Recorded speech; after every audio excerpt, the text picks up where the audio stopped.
Ya, Silakan. Bismillah. Monggo silakan Mbak Ratna dan Bu Wiwit. Oke, Bu Wit, Bu Wit, Pak Mahen, Bu Mega izin saya mulai ya. Silahkan Mbak Silakan. Wiwit. Oke, Bismillahirrahmanirrahim. Assalamualaikum warahmatullahi wabarakatuh. Selamat siang teman-teman Waalaikumsalam. semuanya. Waalaikumsalam warahmatullahi wabarakatuh. Semoga hari ini kita sehat selalu dan bisa menerima ilmu di siang hari ini dengan sangat siap seperti itu. Untuk Amin, insya pemateri Allah. kita saat ini itu beliau adalah dokter sangat berpengalaman, 16 tahun beliau menjadi rekruter berpengalaman. Beliau lulusan S1 dari Universitas Padjadjaran, Sarjana Sosial Ilmu Komunikasi yang konsentrasi bidangnya di training and konsultasi.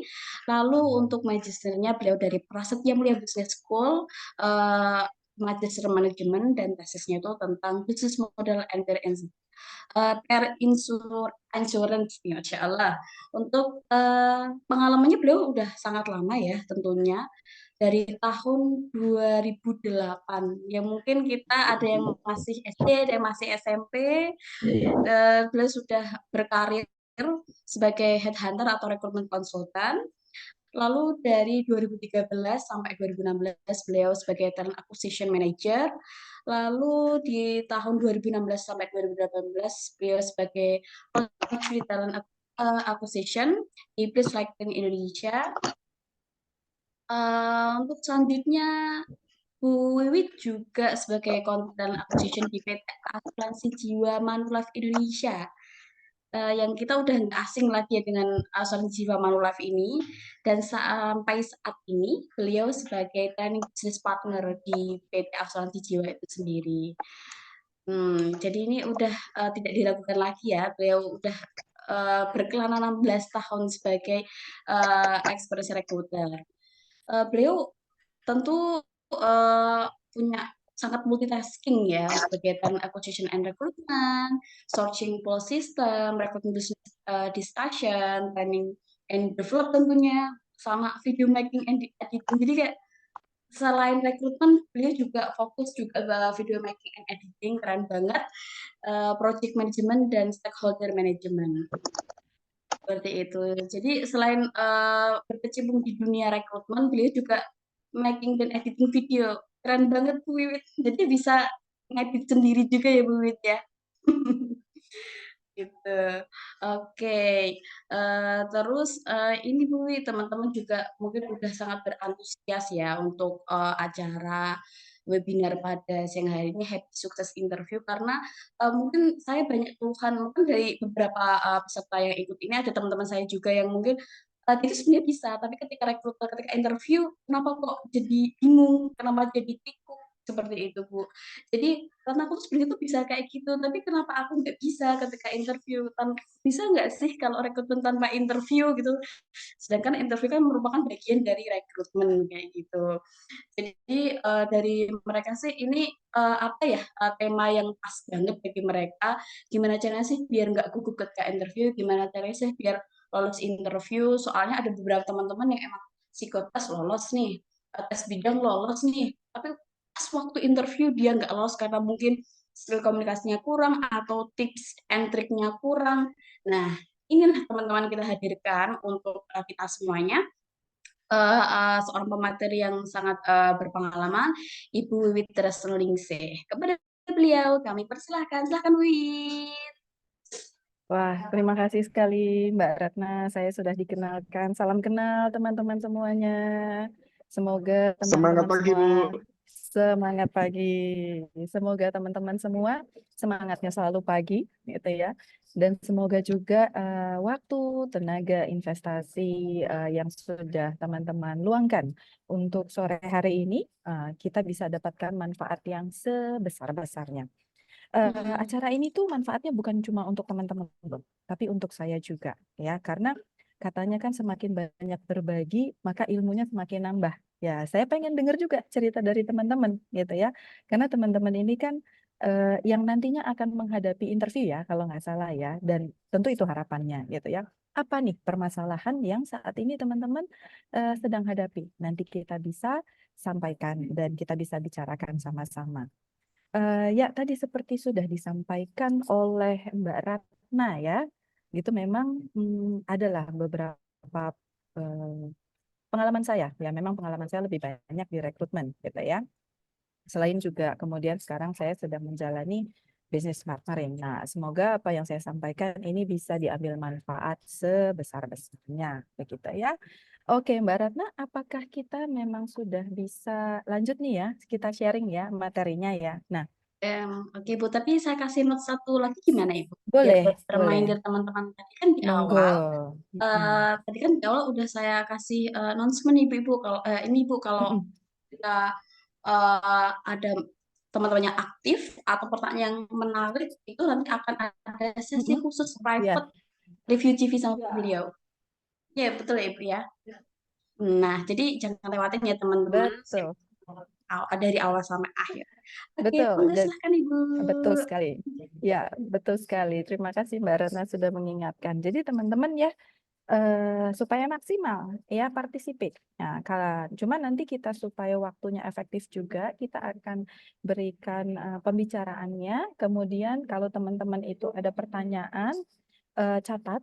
Nah, nanti di akhir dari acara kita akan bahas. Nah, beberapa pertanyaan yang menarik itu nanti akan dipilih sama tim UBET ya untuk menerima hadiah. Kalau sangat menarik banget bisa jadi 2 nih, Mbak Dua Ratna. ya. Tadi Oke. Iya, janjinya betul. 1 ya, bisa jadi 2. Kita akan lakukan review CV. Nanti kita akan set waktu private dengan saya, gitu ya. Oke teman-teman, supaya waktunya efektif, yuk ada apa sih di sesi kita hari ini? Kita mari berbagi yuk. Sebentar, ya tadi saya ini sudah dikenalkan sama Mbak Ratna ya, perkenalannya itu hebat banget. Kenyataannya ya kita semua sama-sama belajar di sini ya teman-teman. Oke, tadi ada pertanyaan, emang kenapa sih kok gugup? Kenapa sih?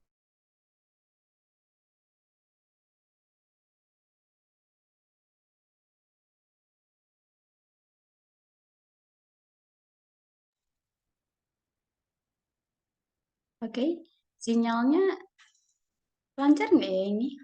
Apa sinyal saya? Dengar Mbak Ratna dengan baik. Kira-kira sekarang gimana? Tolong di feedback. Oke, Oke, Bu, bisa didengar. dengar kok. Oke, Bisa.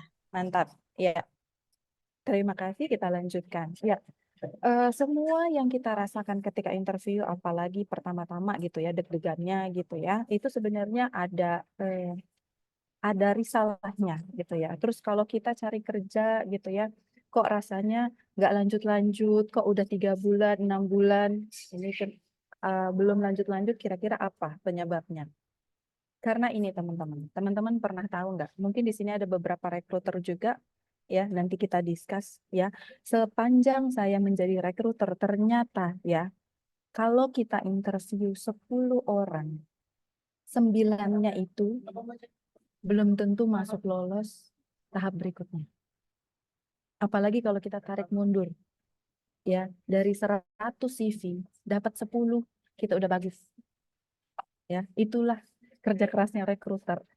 Ya, gimana caranya nih biar kerja kerasnya rekruter hasilnya lebih baik, berbuah lebih bagus ya, yang artinya teman-teman itu bisa masuk tahapan berikutnya dengan lebih lancar gitu ya. Ada beberapa kendala teman-teman ketika kita menghadapi interview, apalagi interview pertama, apalagi ketika kita pertama kali dipanggil interview. Beberapa diantaranya adalah persiapan yang buruk. Loh, emang interview perlu disiapkan? Ya, perlu sekali. Dan tidak terampil menghadapi interview sendiri. Ini kaitannya dengan komunikasi yang dibahas tadi sama Mbak Ratna di depan, gitu ya. Nah, 2 hal ini adalah yang minimal jadi kendala kita, ya. Tapi ada cara nggak sih supaya ini overcome, supaya ini tuh kita tuh bisa melewati gitu ya. Nah, teman-teman, saya punya cerita ya tentang sebuah jadwal interview ya dan salah alamat. Apa ini gitu ya. Jadi saya itu kan rekruter ya. Nah, kalau rekruter saya itu sangat kalau membuat satu perencanaan interview itu ya saya sangat ada timelinenya gitu ya. Dan saya ingin memastikan betul-betul bahwa orang yang saya undang itu datang. Nah, itu usahanya rekruter tuh sampai seperti itu loh teman-teman. Nah, untuk mengundang sebuah interview seorang kandidat katakanlah ya. Ini saya waktu itu merekrut untuk seorang sales teman-teman. ya. Sales itu yang diinterview banyak. Jadi saya memastikan hari ini waktu saya efektif, saya kemudian membuat undangan baik melalui email dan juga SMS gitu ya, WA gitu ya. Dan 1 hari sebelumnya dan beberapa saat sebelumnya biasanya kita tuh sampai meluangkan waktu untuk WA personal ya. Jadi kalau ada cerita, kok nggak dipanggil-panggil interview. Nah, teman-teman itu udah sangat beruntung banget kalau interviewernya, rekruternya itu mau WA langsung. Nah, WA lah saya gitu ya. Kemudian saya melakukan posisi untuk di Jakarta dan di Jakarta di pusat kota dan kebetulan di situ tuh banyak gedung-gedung di mana gedungnya berdekatan satu sama lain dan kadang-kadang namanya serupa gitu ya. Saya memastikan bahwa alamatnya di sini ya Pak A katakanlah gitu ya Pak ya gitu. Oke, Bapak udah sampai di mana? Kemudian apakah ada kendala? Tidak Bu. Semua lancar, tapi saya tunggu kok sudah waktunya kok belum ada. Saya WA lagi gitu ya, saya WA lagi. Bu, saya ini agak bingung, tapi alamatnya yang ini betul ya Bu ya, patokannya gedung yang ini, gedung yang agak mereng itu loh, seperti handuk diperas gitu ya. Iya, betul saya bilang. Nanti masuknya lewat sini ya Pak ya. Oke, saya tunggu. Oke, saya tunggu Pak. Sebentar lagi jadwalnya Bapak. Saya tunggu, kemudian 30 menit berlalu karena kemudian saya menginterview orang lain. Ya teman-teman ya. Dan setelah 30 menit saya WA lagi. Pak A, ya, bagaimana? Apakah sudah sampai tempat? Apakah kesulitan menemukan tempat kami? Saya akan memberikan petunjuk. Apa jawabannya sang kandidat itu teman-teman kira-kira? Loh, Bu, bukannya tadi saya barusan diinterview ya sama Ibu?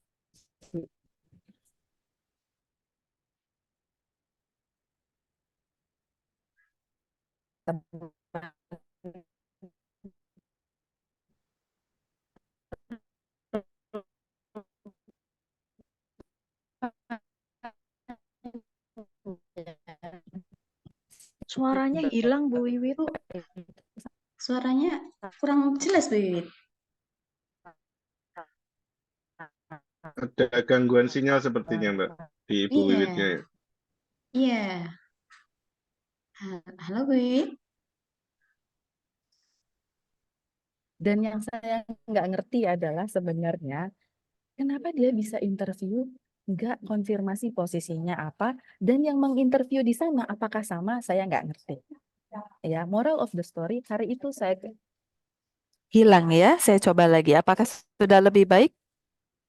Sudah lebih baik? Ya, Ya, sudah Bu. lebih baik. Sudah, Bu. Oke. Sebentar. Agak delay ya. Oke. Ya. Ya, saya hilang di mana tadi Mbak Ratna? Oke, tadi udah interview tapi nggak konfirmasi siapa. Ya. Nah, gitu. Jadi yang saya heran ya, singkat cerita adalah walaupun segitu usaha saya, usaha kami waktu itu ya tim rekruter gitu ya, kita tuh harus menginterview 150 orang hari itu. Untuk menghubungi ternyata masih ada kandidat kita yang salah alamat gitu ya. Jadi dan herannya dia sudah merasa diinterview dan untuk posisi yang sama gitu. Moral of the story teman-teman, siapan. Dan percayalah ketika sebuah interview tidak atau mungkin Mohon maaf, itu suaranya sedikit hilang kembali.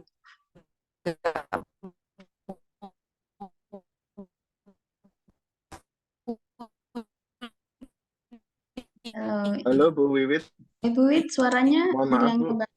Delay lagi, Bu, Iya. suaranya. ya, maka yang rugi itu akan dua orang ya.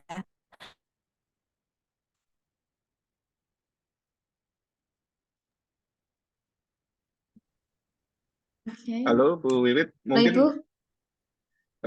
untuk mengantisipasi delay, mungkin untuk cam-nya bisa di-off-kan mungkin, Bu. Iya.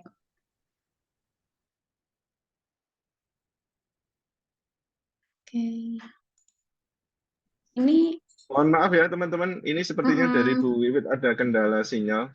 Jadi kita sambil nunggu ya Bu sambil Wiwit nunggu. bisa stabil ini.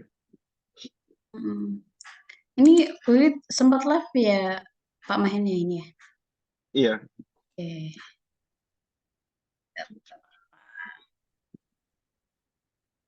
Ini oke teman-teman banyak banget yang antusias ya Pak. Itu sama Bu Mega ini ada 43 orang Masya Allah yang iya semangat 43. webinar siang hari ini panas-panas tetap semangat ikut webinar. Ada yang sambil kerja juga. Nih username Oppo siapa keren banget. Jadi kerja tetap ikut webinar keren.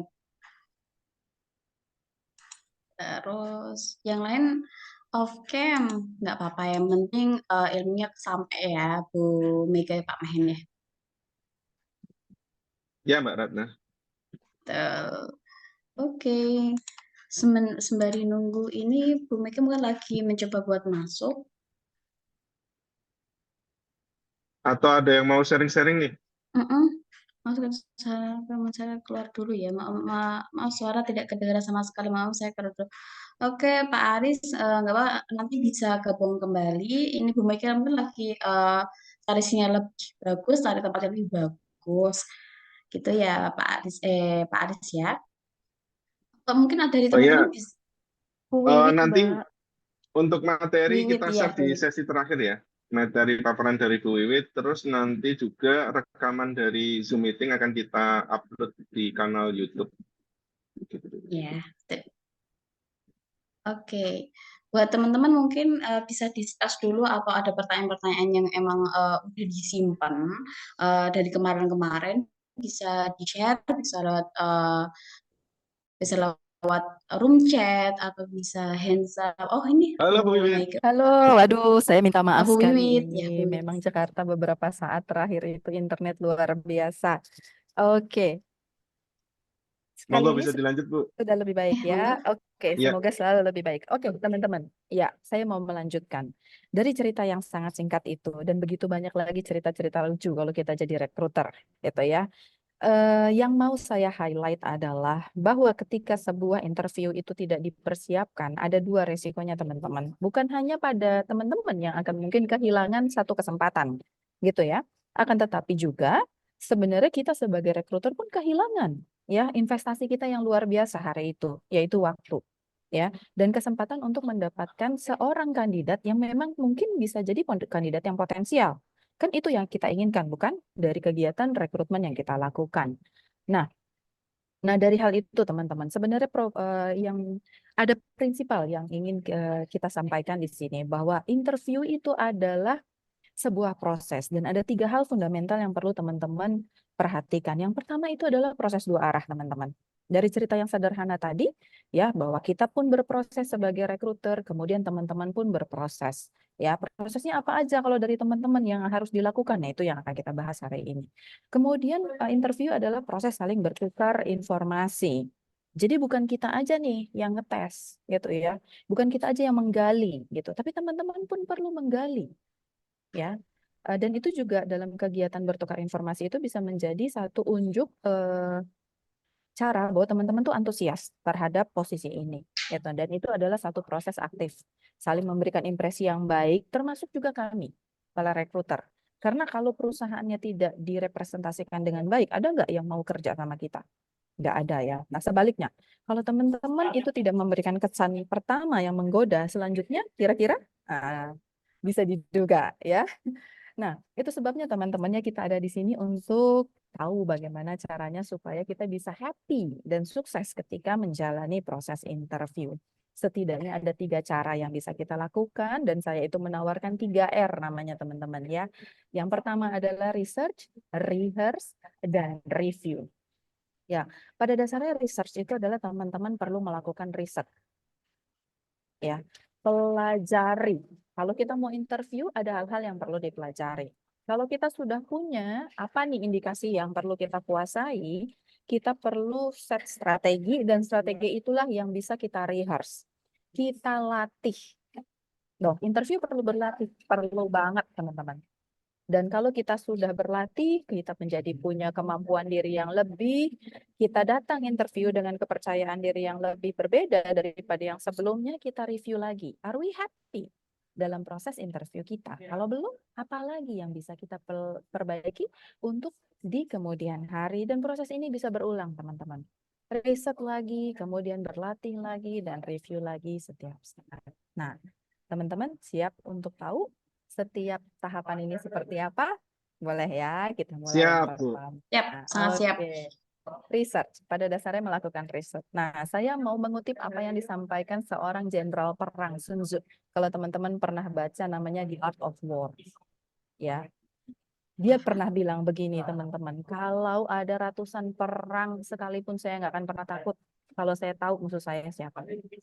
Bukan berarti interview itu ngadepin musuh ya, musuhan sama rekruter. Jangan rugi, musuhan sama rekruter itu rugi. Tapi kita perlu tahu perusahaan yang kita hadapi apa, rekruternya siapa, yang akan interview saya siapa.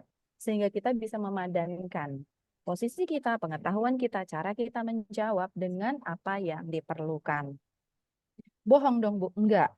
Tapi kita memilih ya, bagaimana kita akan tampil yang memaksimalkan kita punya potensi. Ya kan katanya potensi itu kan di dalam, tapi kalau nggak dikeluarin kan nggak ketahuan. Kalau mau nggak omongin, mana saya tahu? Kan saya bukan Senayang ya, saya cuma rekruter gitu ya. Nah, itulah yang saya terapkan. Jadi ada hal yang perlu dikuasai, teman-teman.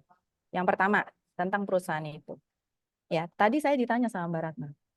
Ibu tahu saya kerja di mana, dikasih tahu Mahen ya? Saya riset. Saya nggak Saya mau. kira seperti itu. Saya punya penasaran itu. Saya kalau hal kayak gini kepo.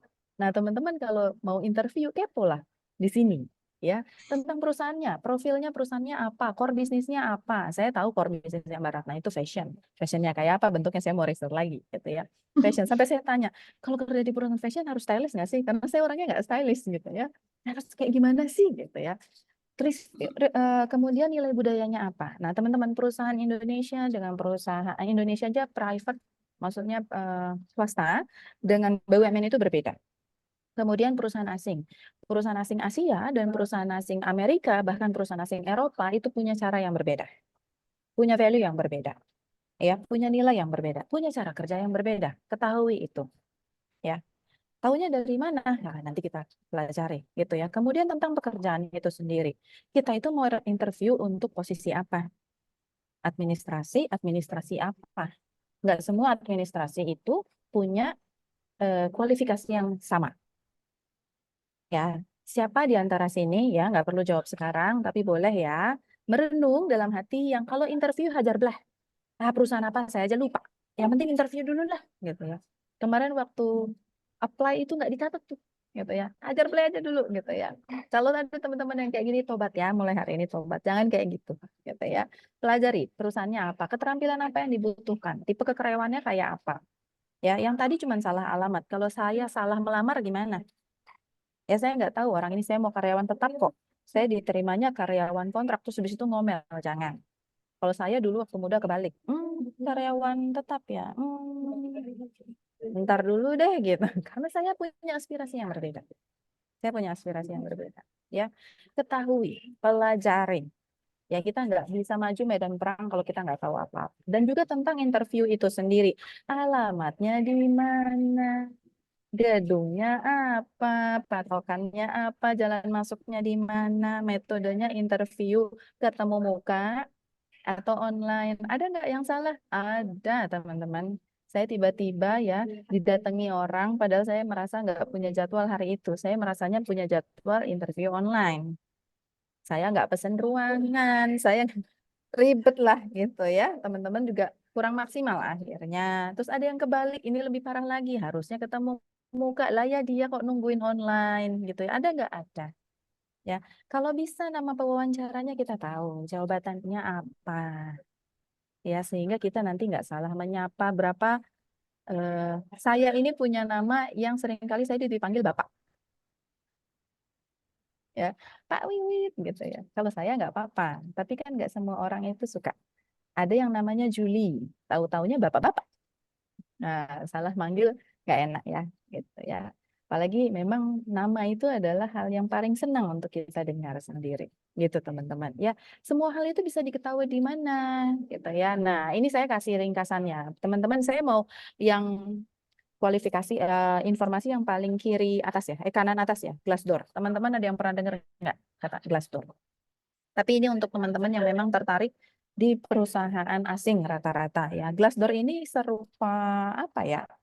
Dia tuh sebenarnya serupa LinkedIn, serupa Facebook untuk perusahaan. Isinya apa? Profil perusahaan, kemudian dia lokasinya di mana, itu gambaran profil umum ada di sana. Yang menarik dari ini adalah mereka itu membuka survei atau review dari karyawannya sendiri.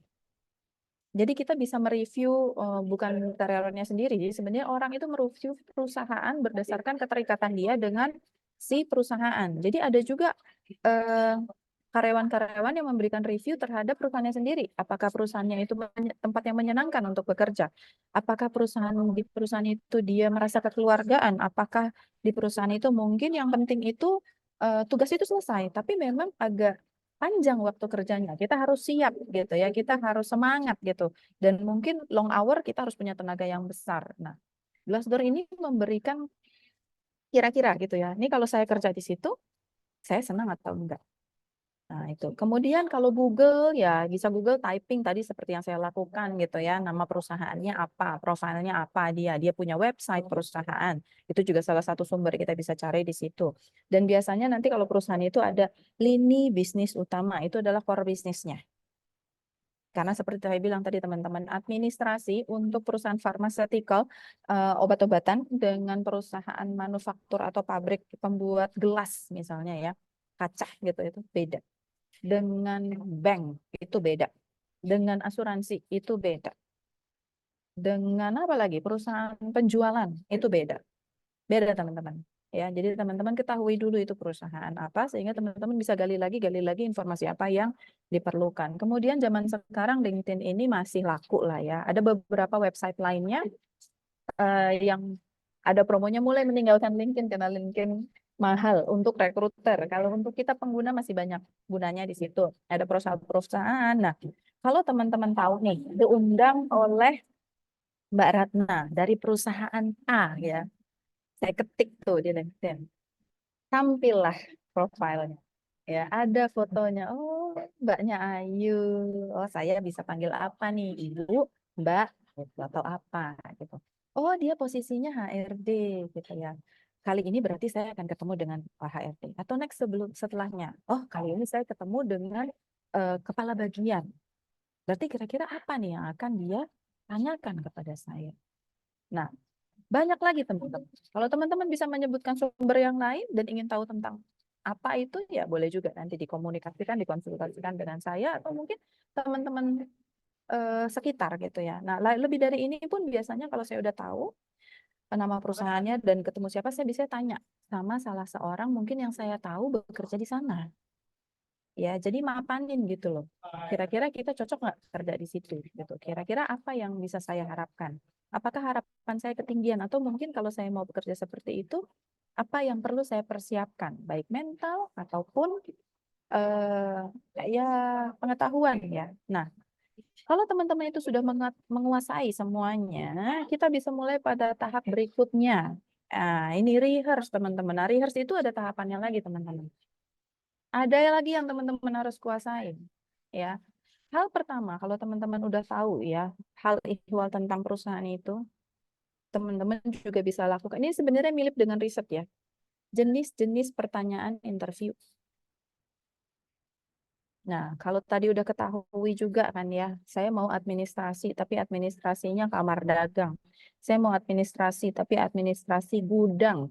Saya mau administrasi, tapi saya itu administrasi support tenaga pemasar di frontline bank. Apa yang harus saya lakukan? Kualifikasi apa? Ya, dan kira-kira pertanyaannya apa yang akan ditanyakan? Ya, jadi interview tuh kalau saya bilang kayak polis teman-teman, ada ketentuan umum, ada ketentuan khusus, ada pertanyaan umum, ada pertanyaan khusus ya. Pertanyaan khusus terkait dengan kualifikasi. Cari teman-teman. Kalau teman-teman dapat 10-15 pertanyaan, itu bagus. Tapi apakah semuanya akan muncul? Ya enggak. Tapi semakin teman-teman punya banyak referensi, ya teman-teman mulai bisa melakukan aksi nih, apa? Gitu ya. Kemudian kalau udah tahu, rancang jawabannya. Tapi kan saya nggak tahu, Bu. Rancang aja dulu. Pikirkan kira-kira kita mau jawab apa. Ya, sembari di IG, apalagi kalau cek IG-nya Ibu Wiwit gitu ya, Witox Journey gitu. Ada tuh kopeannya gitu ya. Dan yang lain juga banyak. Saya dulu teman-teman ya, pun melakukan ini. Benar, nggak bohong, melakukan ini. Saya rancang jawabannya. Yang pertama saya rancang itu adalah pertanyaan, bagaimana saya itu akan menjawab kalau saya ditanya tentang saya. Itu betul-betul saya pikirin. Saya duduk santai, saya rancang jawaban saya. Gimana cara rancangnya? Tulis. Tulis. Ya, hari gini itu manusia itu udah jarang menulis. Tapi menulis dengan pena dan buku dan di HP ini berbeda, teman-teman. Tulis. Saya udah tahu kok jawabannya. Tulis. Saran saya tulis. Lalu ucapkan, lalu ulangi. Lalu tulis, kalau ada perlu yang baru, lalu ucapkan, lalu ulangi, ucapkan, dan ulangi. Kalau teman-teman itu punya teman yang mau membantu, boleh. Kalau enggak, di kaca, boleh.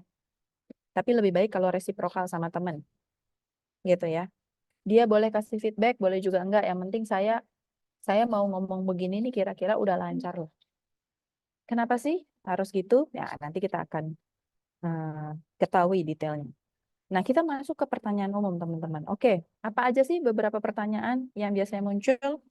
Nah, ini sih sebenarnya pertanyaan umum tuh kalau saya pernah riset itu sekitar 10-an deh, itu pasti ditanya deh ya. Ya, kita tulis di sini 5 aja deh. Ya. Siapa yang udah piawai? Jawab, ceritakan tentang diri Anda. Ya, mengapa Anda melamar pada posisi ini? Kenapa kita harus pilih Anda? Apa kelemahan dan nomor 1 dan nomor 4 nih ya, saya sering banget dapat pertanyaan. Ya, saya sering banget dapat pertanyaan. Saya kasih contoh sedikit teman-teman ya. Kalau saya cerita, Bu Wiwit, ceritakan dong tentang diri Bu Wiwit. Oke, nama saya Wiwit Ruswaningsih, saya itu lulusan Bandung ya. S2 saya sekolah di Jakarta. Saya itu anak keempat dari 5 bersaudara. Ayah saya namanya Bapak ABCD, ibu saya namanya ABCD gitu ya. Saya sebagai seorang pekerja itu kerja keras, Bu. Saya bisa belajar apa saja gitu. Dan saya saat ini ingin mencari pekerjaan, itu sebabnya kenapa saya melamar di perusahaan ibu. Ya, itu satu ya. Kedua, terima kasih Bu atas kesempatannya. Terima kasih Bapak atas kesempatannya. Perkenalkan, nama saya Wiwit Ruswaningsih. Ya, saya adalah seorang rekruter dan memang sudah 4 tahun terakhir saya berprofesi sebagai rekruter di perusahaan konsultan rekrutmen. Nah, ada alasan Pak, kenapa saya ingin melamar di posisi Bapak. Karena memang saya ingin melebarkan tanggung jawab saya pada posisi rekrutmen di dunia korporat. Yang artinya saya yakin sangat berbeda dengan apa yang saya sudah lakukan. Ya, di sekolah saya di bagian konsultansi dan juga sekolah saya di S2 yang mengajarkan manajemen perusahaan memperkaya saya untuk bagaimana melakukan rekrutmen sesuai dengan beberapa posisi yang berbeda. Itu sebabnya saya yakin saya bisa menjadi salah seorang kandidat di posisi ini. Mana yang akan teman-teman pilih? Yang pertama atau yang kedua? Saya kedua sih, Bu. Kedua. Saya pun akan kedua. Kenapa teman-teman? Ada yang tahu nggak kenapa? Kenapa ya, teman-teman? Bisa jawab nih pertanyaan dari Bu Wiwit. Ayo refleksi. Kalau belum ada nggak apa-apa. Karena saya nggak perlu tahu teman-teman itu anak kedua, ketiga, keempat, anak pertama, itu nggak perlu tahu. Nama bapaknya siapa, saya nggak perlu tahu. Nama teman-teman, kalaupun misalnya bapak anaknya presiden pun gitu ya, teman-teman nggak akan ada di sini gitu ya. Tapi kalau teman-teman sebut nama ibu teman-teman, saya akan catat. Saya akan catat, terus saya padankan dengan KTP. Dapat ya, dapat informasi keuangan. Itu bahaya ya. Kenapa saya highlight ini? Itu bahaya. Apalagi di era komunikasi sekarang, ya. Jadi informasi personal itu memang Indonesia, terutama Asia lah ya, memang kita itu sangat kolektif, kita tuh sangat kekeluargaan, itu adalah nilai terbaik kita. Ya, cuman kadang kita suka oversharing mengenai data personal, gitu ya. Nah, jadi kalau teman-teman ditanya, ceritakan tentang diri teman-teman, gitu ya. Satu nama cukup, kemudian kualifikasi sekolah di mana, beberapa pengalamannya, gitu ya. Apa yang menjadi keunggulan teman-teman yang terkait dengan posisi yang kita lamar. Walaupun misalnya berbeda, saya pernah dapat pertanyaan kayak gini ya. Bu, saya itu selalu terkenal dengan video editor, Bu. Tapi saya nggak mau kerja di situ. Saya ingin kerja kantoran. Saya tanya lagi, kantoran itu seperti apa? Mengerjakan A, B, C, D, oke, boleh saya simpulkan. Mungkin kamu pengen jadi administrasi garda depan gitu ya. Yang melakukan pencatatan, kemudian filing, kemudian analisa tren data dan apa dan segala. Iya. Ya, kenapa kamu pengen kerja di situ? Karena ya itu memang saya tertarik di situ. Kalau dunia video editing itu adalah hobi, Bu. Saya nggak mau kerja di situ, gitu kan. Tapi kualifikasinya memang dia di situ, gitu ya. Ya dia harus menunjukkan apa yang bisa membantu dia di posisi itu. Nama saya contoh. Pinjam nama ya, Mas Mahendra ya. Nama saya misalnya Mahendra, gitu ya. Saya adalah lulusan universitas apa, gitu. Sepanjang saya menjalani perkuliahan, saya itu aktif di beberapa kegiatan mahasiswa.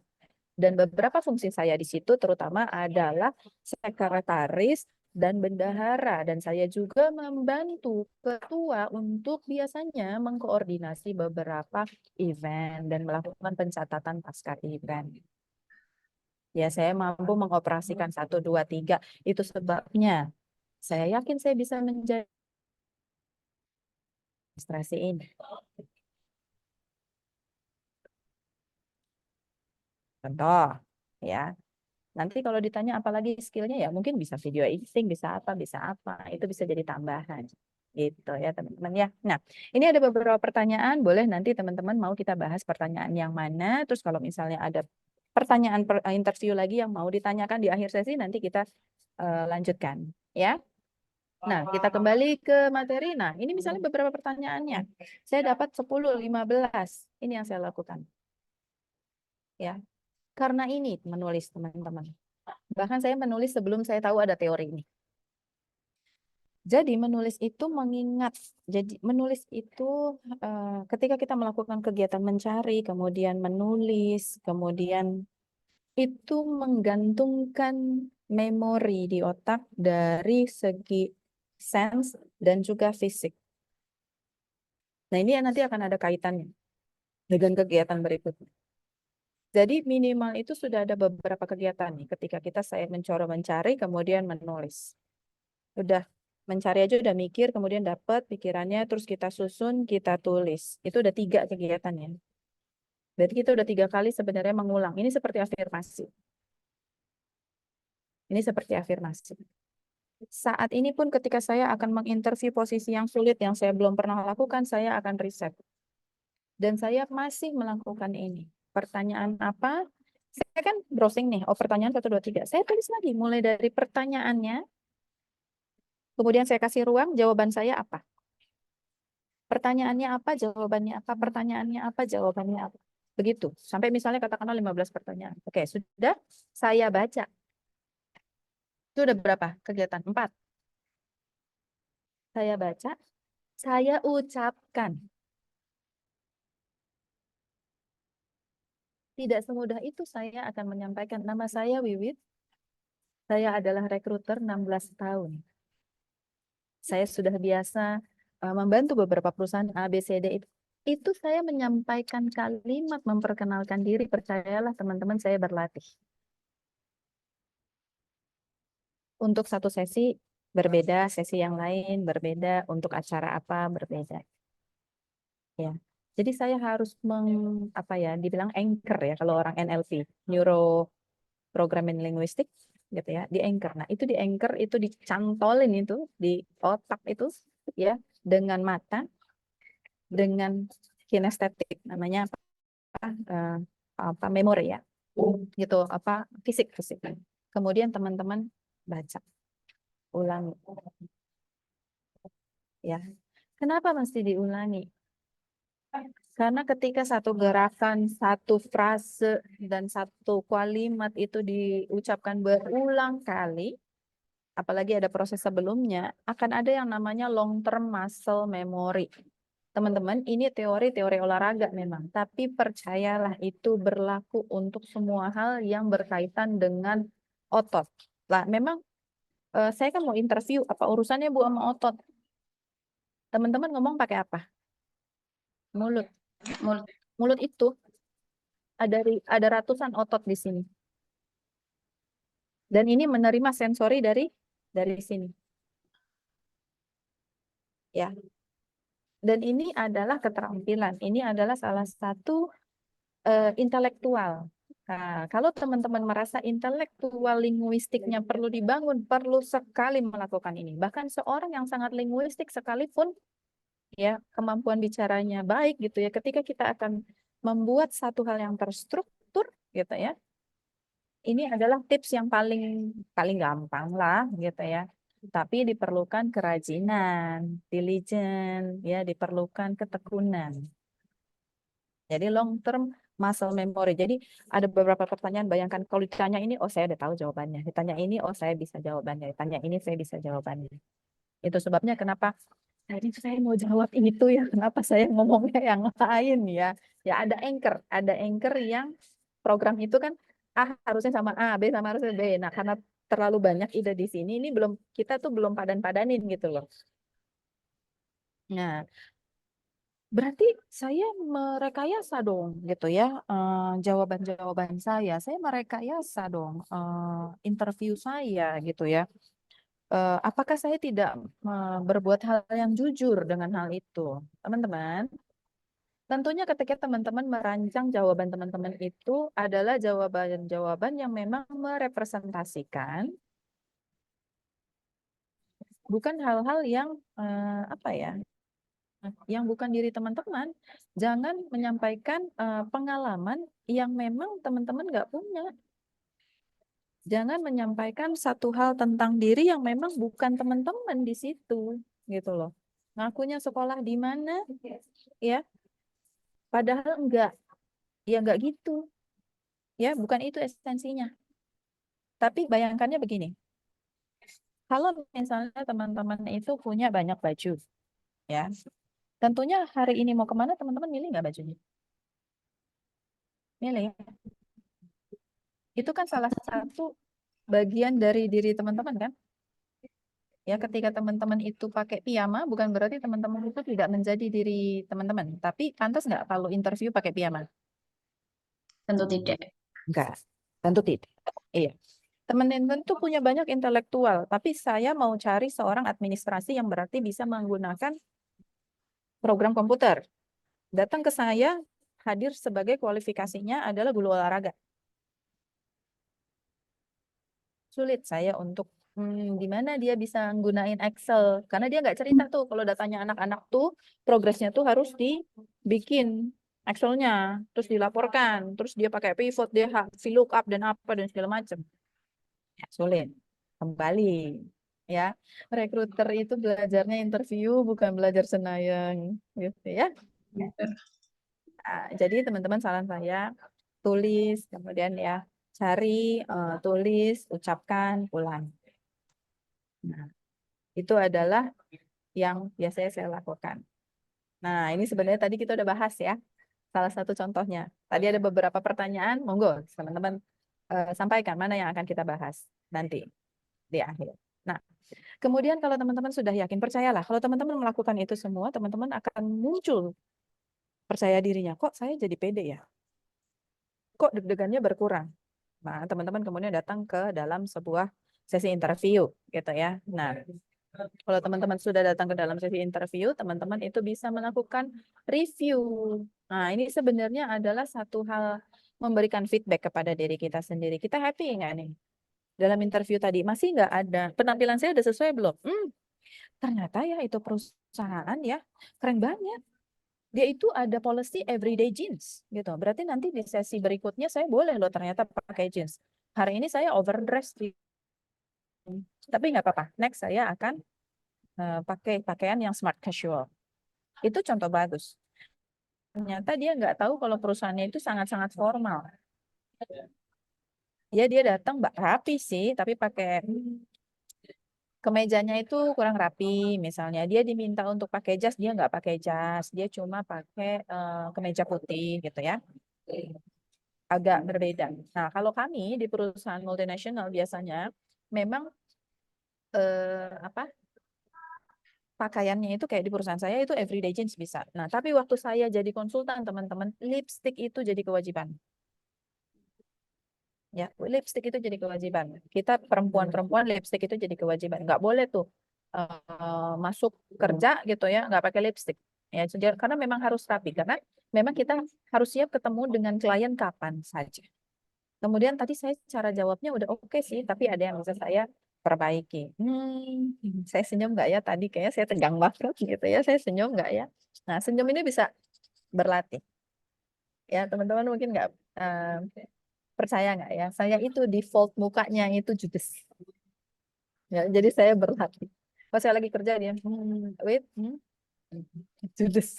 Ya, jadi saya mindful ya dengan siapa saya ketemu hari ini, saya senyum nggak gitu. Karena kan nggak senyum, nanti orang lain pikirnya orang ini kurang customer centric ya. Orang ini bagaimana nanti kalau misalnya ketemu klien-klien? Orang ini kalau berkoordinasi dengan orang lain kira-kira bisa nggak ya? Kok kayaknya wajahnya kurang bersahabat gitu ya. Nah, perhatikan juga pekerjaan apa yang kita lamar. Kemudian apakah saya mengajukan pertanyaan? Iya sih, nanya atau asal nanya aja gitu ya. Nah, ini juga another tips teman-teman. Ada beberapa fit yang saya lakukan di IG gitu ya. Kita harus nanya apa sih? Memang kan saya interview, saya ditanya, saya siap nih ditanya. Tapi teman-teman nggak siap untuk nanya. Nah, ini juga ada another tricks-nya. Next sessions kita akan bahas mengenai ini. Nanya apa sih kalau sama recruiter gitu kan ya. Kemudian feedback dari pewawancara itu apa? Kita bisa take notes, kita lakukan perbaikan. Kalau teman-teman ketemu recruiter yang dia memberikan feedback, teman-teman itu patut bilang alhamdulillah. Itu berarti recruiter itu baik banget dan punya waktu. Ya, biasanya kalau nggak selesai pas, lanjut, lanjut, lanjut gitu ya. Tapi kalau dia mau kasih feedback itu baik banget. Catat gitu ya. Ada kok beberapa. Nah, itu nanti next kita akan lakukan untuk berikutnya. Berarti masuk lagi ke riset lagi.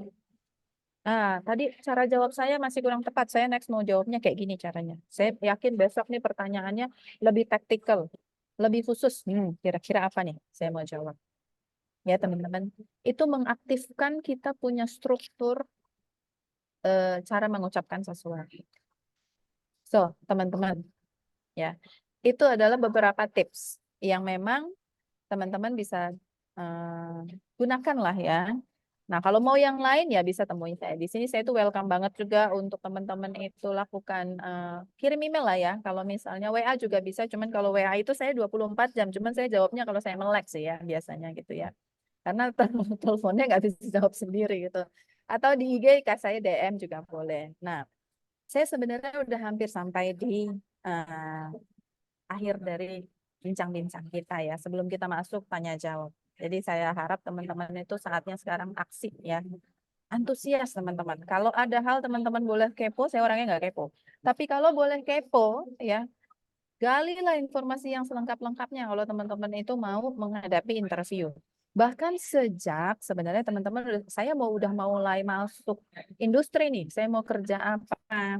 Kira-kira industrinya apa aja? Kira-kira kualifikasi saya itu yang dibutuhkan perusahaan apa tuh sebaliknya. Saya pengen kerja di situ tuh perusahaan dream itu tuh namanya U, namanya P, namanya apalah gitu ya. Mungkin namanya M, menoleh dan lain sebagainya gitu ya. Apa yang saya perlukan untuk punya? Kalau ada gap saya masih bisa belajar atau enggak? Tapi kalau misalnya ada gap tapi ada kok yang saya bisa tawarkan, apa? Ya. Lalu lakukan itu tadi riset, kemudian berlatih, ya tuliskan, ulangi dan itu mulai dari sekarang. Itu dari sekarang teman-teman. Semakin teman-teman tunda, berarti masa persiapan teman-teman itu semakin pendek. Tau-taunya besok dipanggil interview. Oh ya kemarin Bu Wit bilang gini ya. Aduh, tinggal besok ya. Ke susu. Ya. Nah, mulai dari sekarang. Karena menang itu sekarang langkah. Oke, teman-teman. Untuk sementara saya kembalikan dulu ke Mbak Ratna. Mungkin mau ada sesi tanya jawab. Monggo silakan, Mbak. Oke, terima kasih Bu Wiwit. Materi yang disampaikan itu sangat mengena banget sih. Ini sangat yang dicari oleh teman-teman semuanya.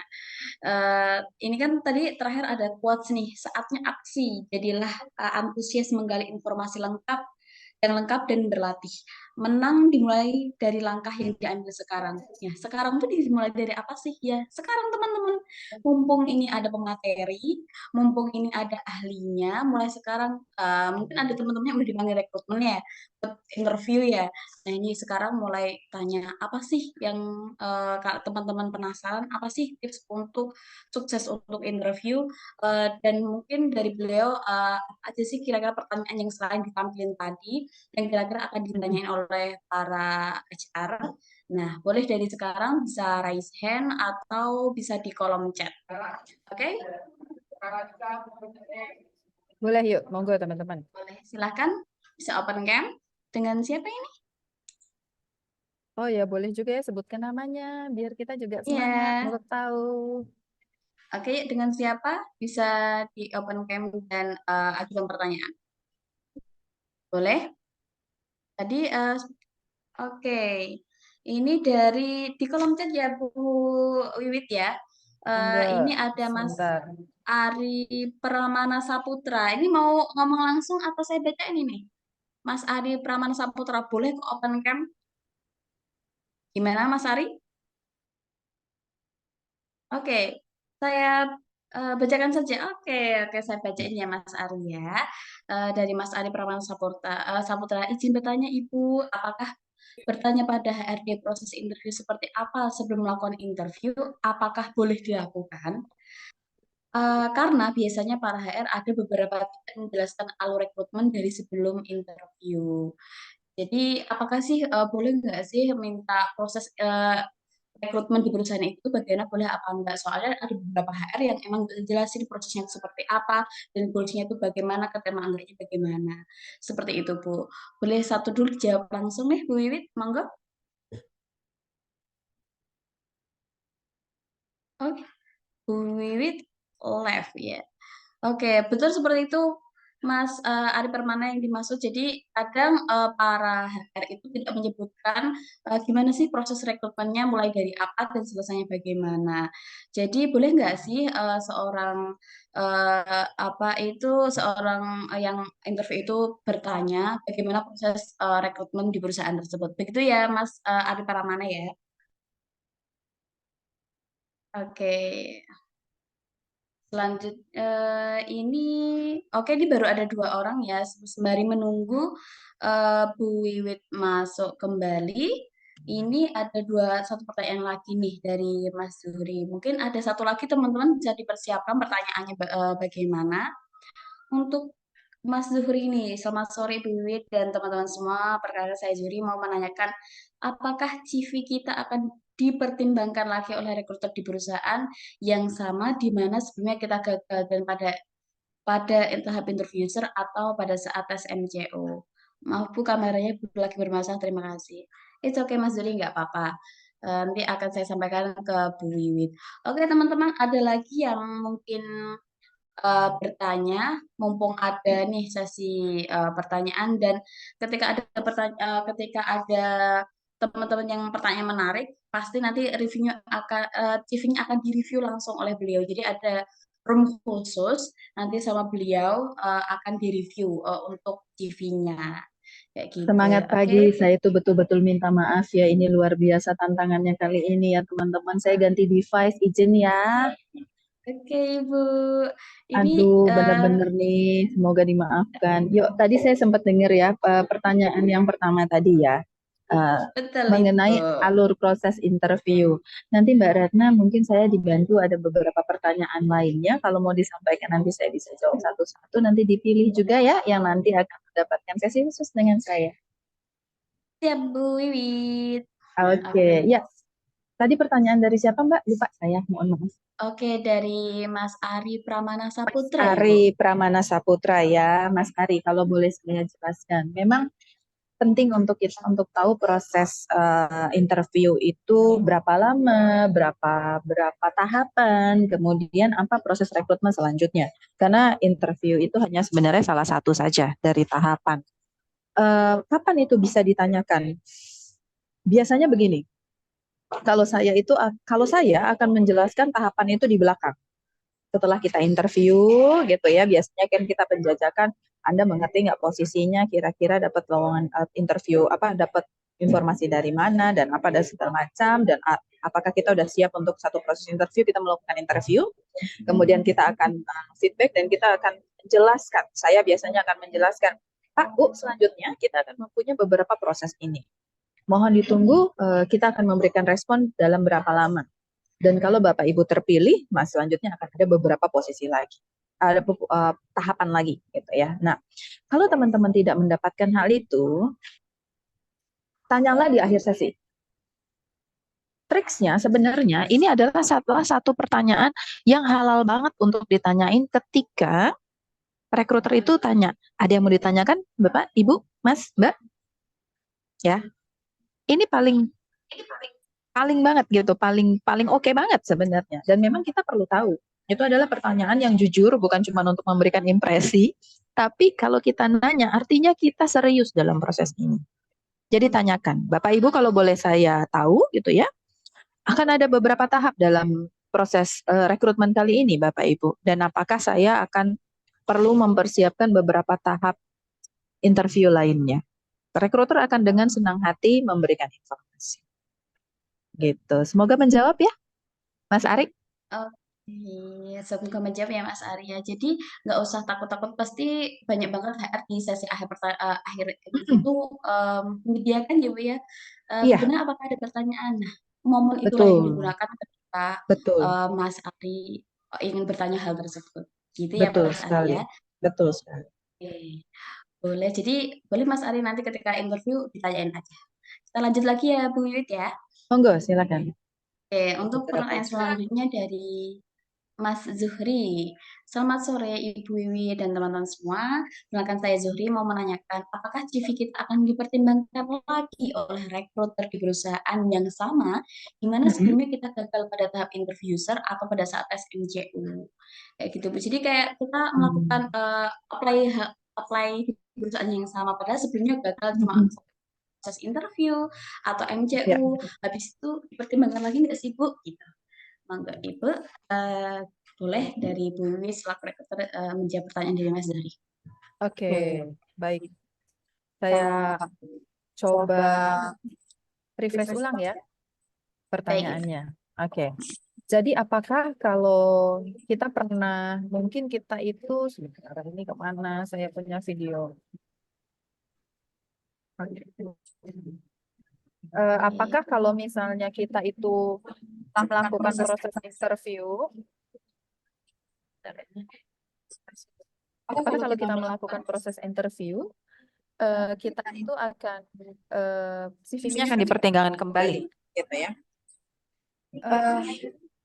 Bagaimana saya jawabnya? Jadi ada beberapa, ada double voice. Iya. Oke, sekarang sudah lebih baik nggak? Oke, better Ibu. Ada better ya, oke. Ya, jadi ada beberapa pendekatan teman-teman. Ya, tergantung juga perusahaannya itu punya database kandidat atau enggak. Dan juga apakah kalau teman-teman itu enggak lolos karena memang kualifikasi kandidat ada yang lebih baik atau memang teman-teman itu kualifikasinya di bawah dari yang diperlukan. Kalau teman-teman kualifikasinya di bawah dari yang diperlukan oleh perusahaan, terlepas dari posisinya apa, gitu ya, ada kemungkinan tidak dipertimbangkan kembali. Makanya ini teman-teman perlu tahu ya, perusahaan itu seperti apa nilainya, kompetensi apa yang memang perlu ada di perusahaan itu namanya core kompetensi. Ya, untuk perlu ada di situ ya. Nah, itu yang bisa kita riset kan. Contoh ya, saya contoh misalnya untuk perusahaan yang tempat saya bekerja aja deh gitu ya.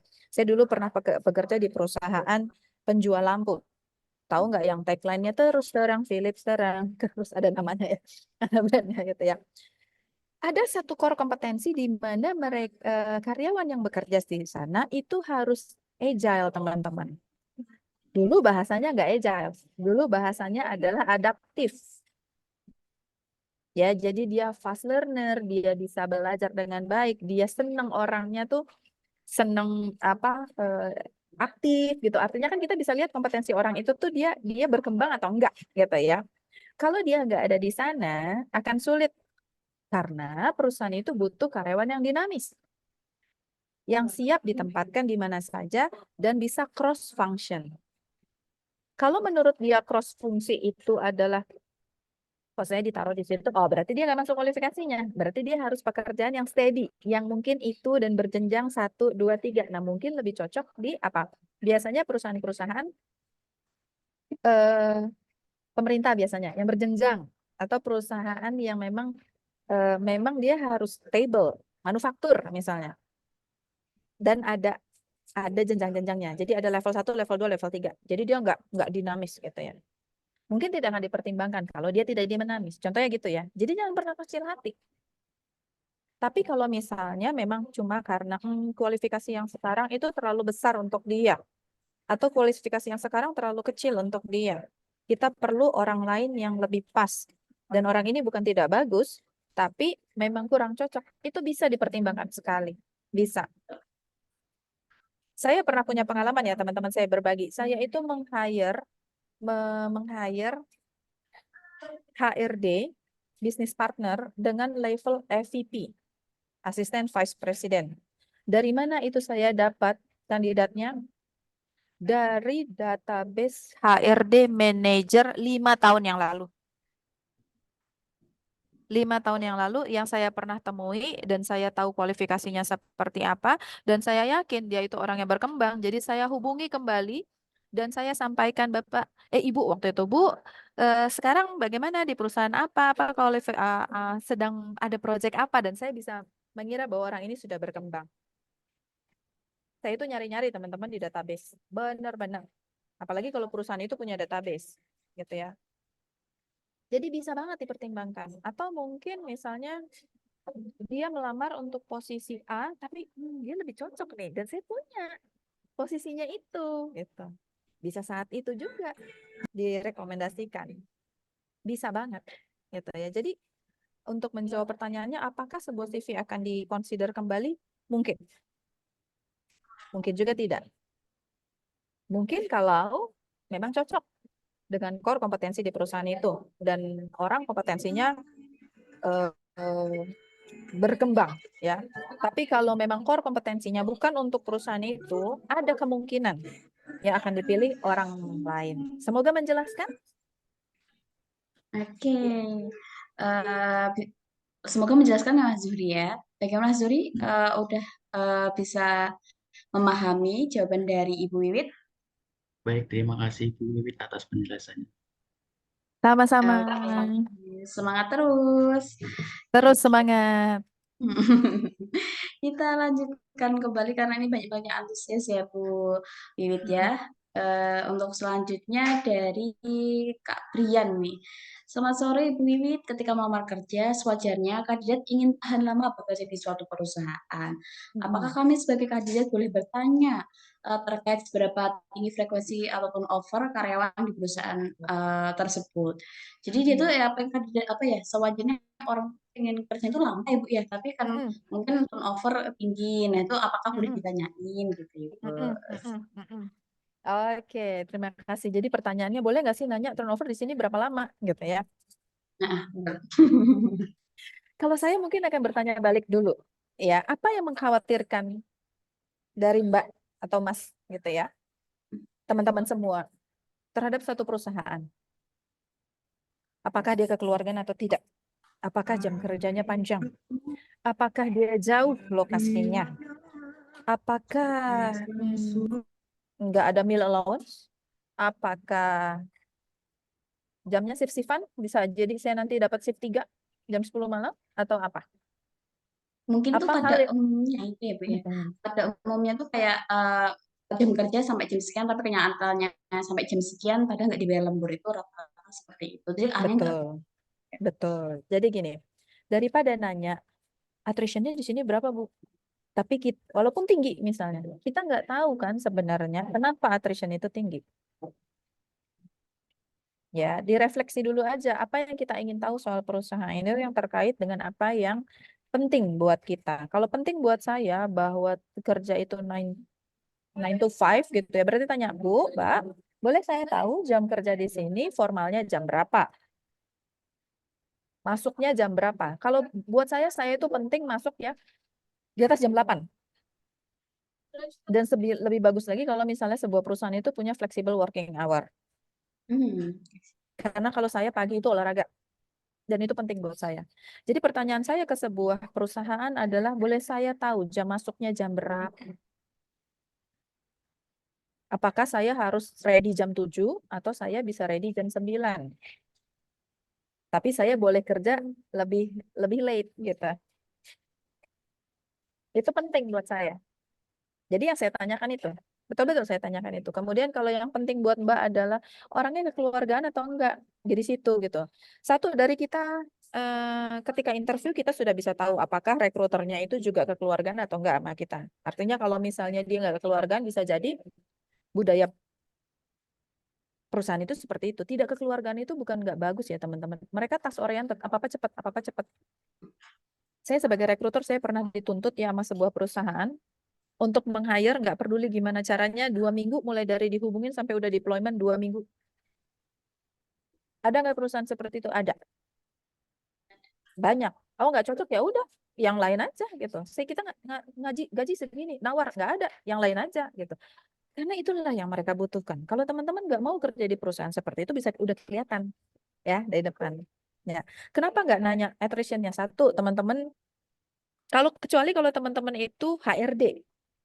Nanyain attrition pas, karena itu akan menjadi salah satu beban kerja kita kalau attrition-nya tinggi. Kalau saya nanya gitu, kira-kira turnover-nya berapa banyak, Bu?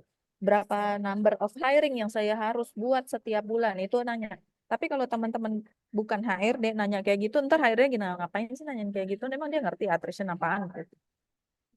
Dibalik aja pertanyaannya, dibalik. Yang kita ingin ketahui itu apa? Ya salah satu itu ya yang bisa. Jadi motivasi, kompetensi, dan minat itu kan yang bisa bikin kita stay. Ya, kira-kira kalau kompensasi itu tunggulah ya, tunggu sampai belakangan gitu ya. Baru nanti kita tanya. Triknya adalah jangan nanya gaji sebelum ditawarin. Udah ditawarin kita tawar. Ya. Udah angkanya kita tawar gitu. Tawar naik maksudnya. Kita tawar. Ada caranya gitu. Kemudian kalau misalnya saya sangat peduli dengan kekeluargaan, kita lihat rekruternya itu seperti apa, waktu interview seperti apa, kira-kira orang di sekitar kita lihat itu saling berkomunikasi atau tidak. Ya kita lihat di lift gitu ya. Ternyata saya satu lift sama CEO dan semuanya kok menyapa. Oh, berarti di sini enak nih. Kekeluargaan. Saya cocok di sini gitu ya. Dan yang lain. Jadi dari attrition itu sebenarnya dari kemungkinan kita keluar dari sebuah perusahaan itu apa? Itu aja yang kita tanyain. Jadi kita tuh bertanya informasi yang penting buat kita, bukan menunjuk pada perusahaan, lo attrition-nya tinggi ya gitu. Jadi dibalik. Jadi itu secara psikologis dibalik aja. Semoga menjelaskan ya Mbak ya. Oke, jadi lebih tanya ke kebutuhan, bukan kayak kita menodong itu keadaan perusahaannya seperti apa sih gitu ya Bu Wiwit ya. Gitu. Nanti Abian bisa disesuaikan aja. Tapi jadi nggak langsung to the point gimana sih turnover di perusahaan ini kayak gitu. Nanti menjadi kita mikir ulang ke HR gitu kan. Kalau di posisi HR it's okay itu malah sebagai beban kerjaku seperti ini nih. Jadi disesuaikan dengan jabatan yang Kak Bian Betul. apply. Betul. Semoga menjelaskan ya Bian ya. Oke, kita lanjutkan ya Bu Wiwit ya. Ini kita dari ada beberapa Kak lagi ya. Ariska. Selamat sore Bu Wiwit, perkenalkan saya Ariska.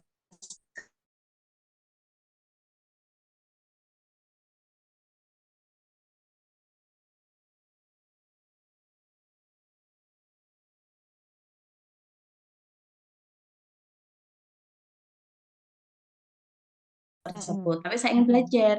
Kira-kira jawaban seperti apa ya Bu yang tepat jika pertanyaan seperti itu? Terima kasih Ibu. Jadi ya kayak mesti kan ketika di sebuah pangkat ada berpengalaman minimal padahal di perkuliahannya kita pelajari Ibu. Nah, gimana sih cara jawabnya? Gitu. Silahkan Ibu. Oke, ya. Ya, oke teman-teman. Jadi saya ditanya nih, punya pengalaman nggak untuk menyusun dokumen warehouse ya, first come first out misalnya gitu ya. Terus saya sekolah jurusan transportasi. Terus tadi Mbaknya bilang, saya sebenarnya bisa tuh, tapi saya nggak punya pengalaman. Pertanyaan saya, Mbaknya bisa dari mana? Bisa dari perkuliahan Ibu ini, dari Ya, penjelasan. perkuliahan kan. Perkuliahan itu latihan kan, dan ada misalnya lab, ada apa. Itulah pengalaman teman-teman. Jadi teman-teman punya konsep diri yang bagus dulu ya. Apapun yang teman-teman lakukan, itulah pengalaman teman-teman. Ya, dan jual. Gimana caranya? Misalnya contoh akunting deh. Ceritakan, baik Bapak Ibu. Pengalaman saya tuh sebenarnya terkait ketika saya membuat laboratorium master sheets, jurnal akuntansi. Dan saya itu beberapa kali membuat jurnal akuntansi penuh.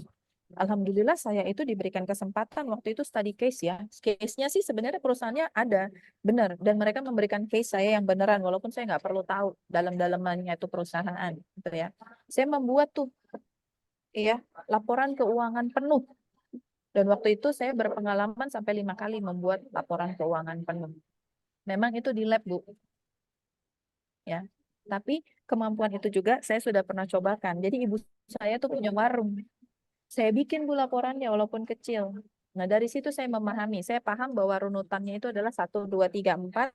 Saya paham bahwa yang penting adalah 1, 2, 3, 4. Dan semoga pengalaman saya ini sih bisa berguna di perusahaan ini dan saya bisa belajar lebih banyak lagi. Jual seperti itu. Berapa kali itu dilakukan? Apa? Jadi teman-teman kalau menjawab terkait dengan keterampilan ya, ada caranya teman-teman. Pertama, situasinya apa? Kapan itu? Ya, apalagi kalau misalnya baru 1 tahun, 2 tahun yang lalu gitu ya. Kapan itu? Apa yang teman-teman lakukan dan apa hasilnya? Saya itu senang sekali kalau saya punya kesempatan mengolah data first in first out, Bu. Dan waktu itu saya magang. Saya magangnya sampai 6 bulan. Dan dalam 6 bulan itu saya ada 2 perusahaan. Satu adalah perusahaan pelayaran A dan satunya adalah warehouse dari perusahaan B. Di situ waktu itu ada beberapa case ya, barang datang dan saya dan beserta saya itu adalah membantu karyawan yang mengurus dokumen gudang. Nah, ada beberapa case di perusahaan ini saya membuat first in first out itu ketika kondisinya adalah apa barang apa datang, kapan itu dan apa yang dilakukan. Yang saya lakukan ketika membuat dokumen itu pertama adalah 1, 2, 3, 4. Kemudian habis itu saya laporkan dan hasilnya adalah 1, 2, 3, 4. Dan begini juga di perusahaan B. Yang saya lakukan pada waktu itu adalah 1, 2, 3, 4. Saya laporkan atau mungkin tahap selanjutnya apa sehingga hasilnya adalah 1, 2, 3, 4. Itulah pengalaman saya terkait dengan hal itu, Bu. Bisa. Ya banyak cara. Tapi kalau saya dengar ceritanya Mbaknya tadi, saya bisa tuh. Nah, berarti kan sebenarnya ada proses latihan. Proses latihan itulah yang dielaborate. Jadi apa situasinya, kapan, apa yang teman-teman lakukan, dan hasilnya bagaimana. Terlepas hasilnya itu bagus atau enggak ya teman-teman, namanya juga proses belajar. Kalau hasilnya nggak bagus, nah yang saya pelajari Bu, waktu itu kan belum berhasil tuh. Jadi waktu itu proses rekrutmen 150 orang itu saya cuma berhasil 60 Bu. Karena memang proyeknya diputus tengah jalan Bu. Tapi saya udah menghasilkan new hire itu sejumlah berapa persen. Ya, hasilnya seperti apa? Terlepas dari hasilnya apa, tunjukkan seperti apa.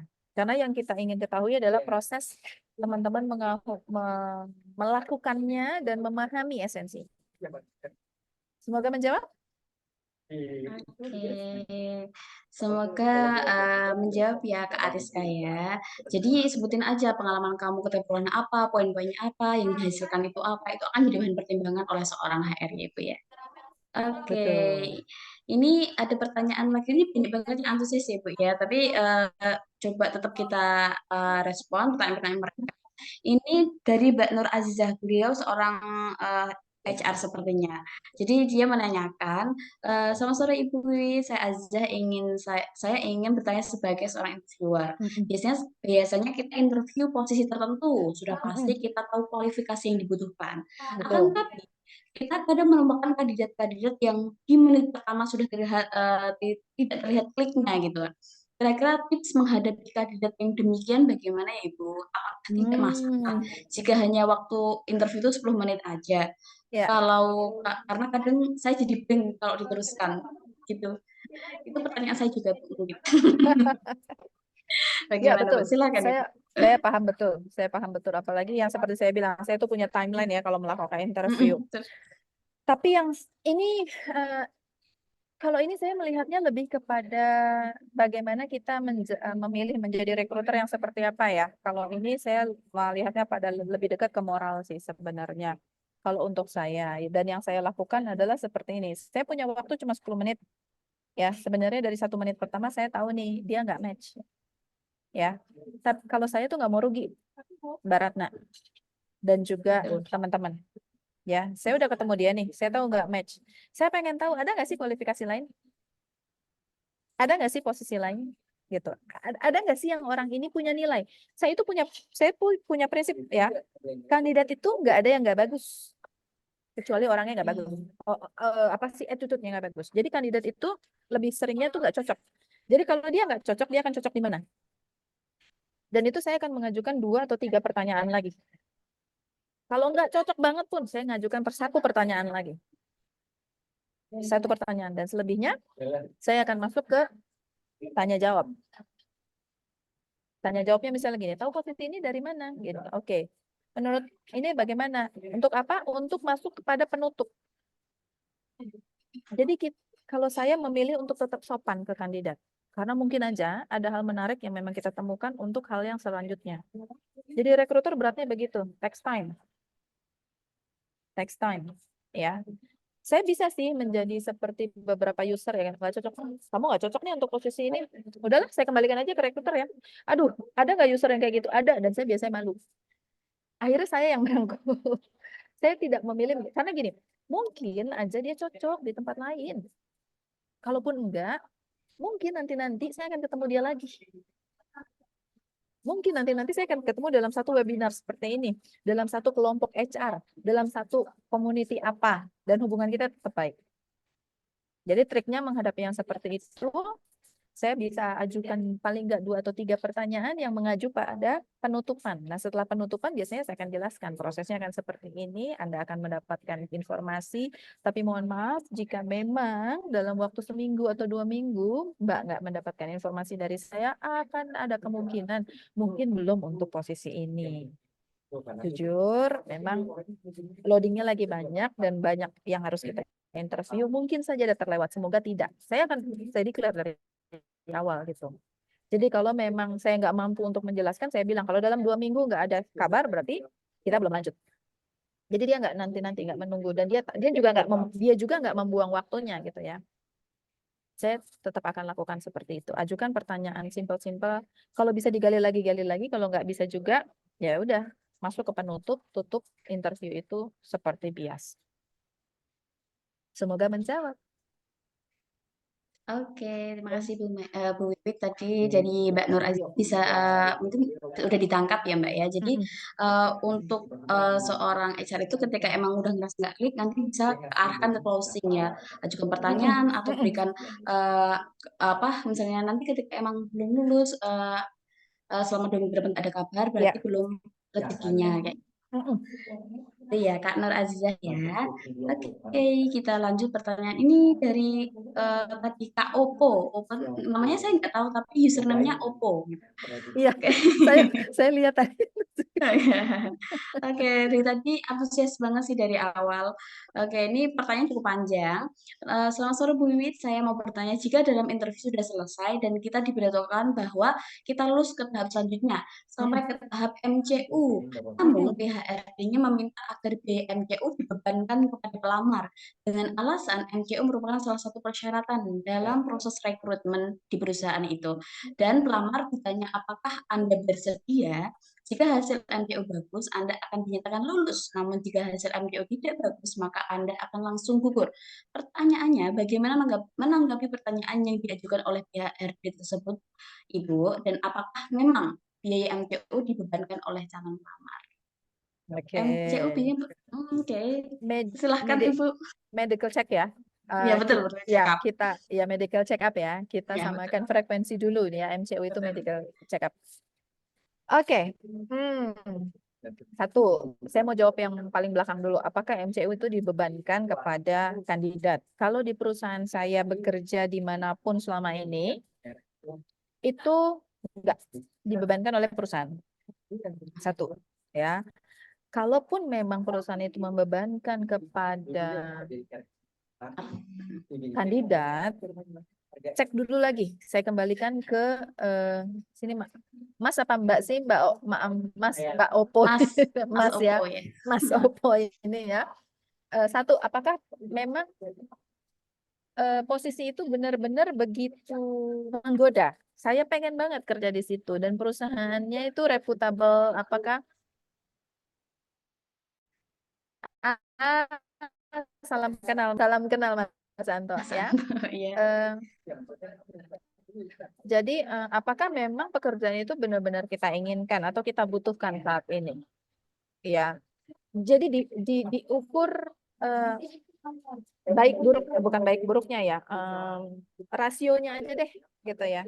Perusahaan kita lagi butuh banget kerjaan nih, kemungkinan juga lumayan nih bisa memenuhi kebutuhan kita banget gitu ya, dan pekerjaannya bisa saya lakukan, perusahaannya juga terbukti gitu ya, perusahaan yang baik gitu loh, bukan perusahaan yang apa sih kalau bahasa Indonesia terakreditasi gitulah ya, maksudnya perusahaan yang profilnya memang bisa dibuktikan gitu ya.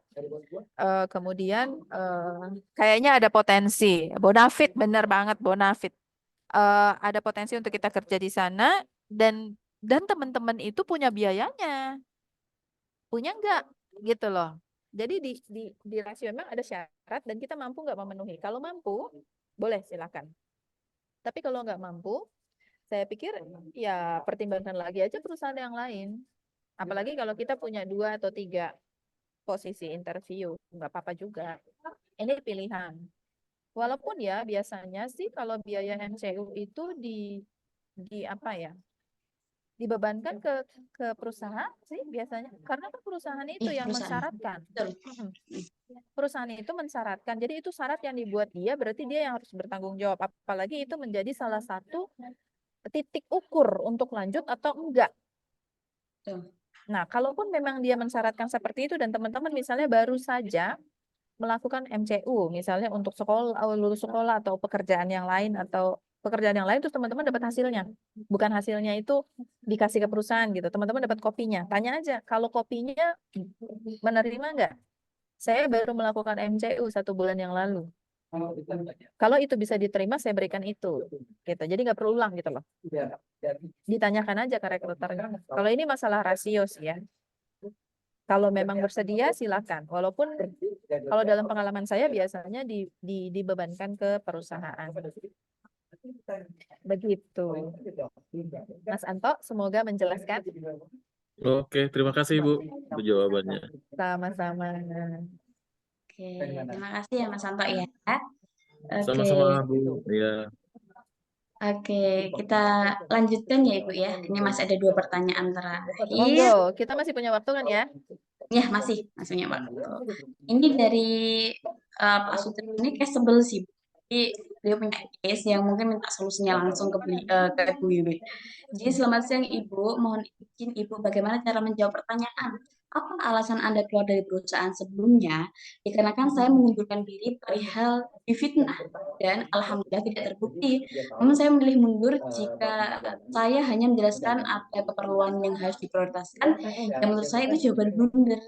Juga mohon solusinya Ibu. Oke. Gitu Ibu. Ini menarik. Benar, jujur ini adalah menarik. Dan setiap kali saya ada sesi gitu ya, pasti ini sering ditanyakan. Nah, jadi saya mau mengawalinya dengan seperti ini dulu teman-teman ya. Alasan seseorang bekerja di sebuah perusahaan dan menghadiri interview itu ada 2 teman-teman. Ya, Mbak Ratna boleh setuju kalau memang iya ya, sama ya kita ya. Ada alasan yang mendekati dan ada alasan yang menjauhi. Jadi ada push, ada pull factor. Nah, rekruter itu akan senang kalau kita tuh dengar pull factor. Alasan kenapa saya mau ke situ. Betul. Mm. Ya, alasan kenapa saya mau ke situ. Tapi biasanya kita verifikasi alasan apa Anda keluar dari sana. Yaitu untuk match nggak nih historinya sama masa depannya gitu. Nah, kalau kita ditanya seperti itu, gitu ya, gimana cara jawabnya? Agak ada triknya. Jawab dulu full faktornya. Kenapa keluar dari situ? Dijawabnya kan itu kan pertanyaannya push, dijawabnya pull. Kenapa keluar dari situ? Karena ada peluang di tempat ibu. Karena saya ingin berkembang lebih. Saya ingin dapat wawasan lebih luas. Saya ingin punya responsibility lebih besar. Tapi yang jujur ya teman-temannya. Karena kalau nggak jujur, kita bisa detect. Waktu saya pindah dari satu konsultan ke konsultan yang lain, jadi waktu saya ada di civil saya, waktu saya pindah dari Japan Agency Consultancy ke John Clements, Japan Agency Consultancy itu perusahaan Jepang. Dan dia full manufaktur. Ya. Saya pindah ke John Clements, itu perusahaan trading, kemudian farmasi, dan dia adalah perusahaan ini teman-teman, perusahaan Philippines. Ya. Ada hal yang sebenarnya saya pindah ke situ karena saya akan meng-hire posisi yang lebih tinggi. Jadi bukan staff lagi. Jadi manajer ke atas. Bahkan di situ saya meng-hire seorang direktur dan kepala bagian pun di situ, gitu ya. Saya tertarik dengan itu. Dan itu kan perusahaannya Asia Pasifik ya, bukan Asia Pasifik. Jadi peluangnya lebih besar. Jadi ada peluang yang saya dapat. Yang saya sampaikan adalah itu. Ada nggak alasan lain kenapa saya pindah? Ada sebenarnya.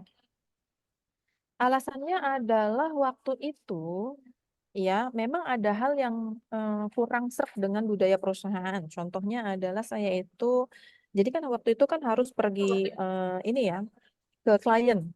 Tapi kami itu harus cek apa sih namanya fingerprint. Jadi yang diminta perusahaan waktu itu adalah sebelum ke klien fingerprint dulu, setelah ke klien fingerprint dulu. Sementara jarak dari rumah ke klien dan ke kantor itu agak berseberangan. Jadi saya kesulitan. Kalau saya kesulitan, lebih baik saya kan pilih yang aman buat saya dong. Jadi saya mendapatkan peluang di perusahaan yang lain, tapi sebenarnya ada dua alasan pun saya pergi. Karena perusahaannya juga bagus dan juga memang ada alasan kenapa yang mendorong saya. Ya. Jadi yang saya sampaikan adalah yang membuat saya datang ke perusahaan itu. Yang membuat saya datang ke perusahaan itu tanpa menjadi berbohong ya. Ya, akan ada alasan lain juga saya. Ya. Nah, kalau ditanya lagi gimana? Biasanya kalau dijawab seperti itu pun saya akan tetap tanya. Terus ada alasan nggak kenapa meninggalkan perusahaan itu? Misalnya saya tanya lagi.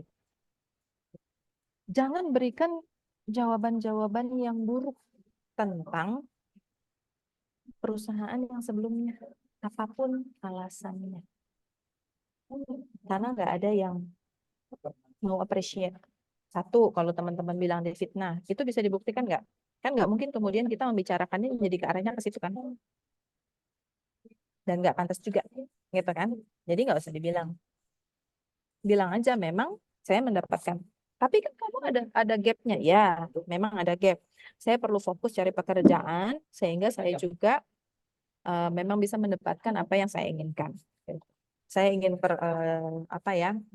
responsibility yang lebih besar dan juga jenjang yang bisa saya ikuti tahapannya, misalnya.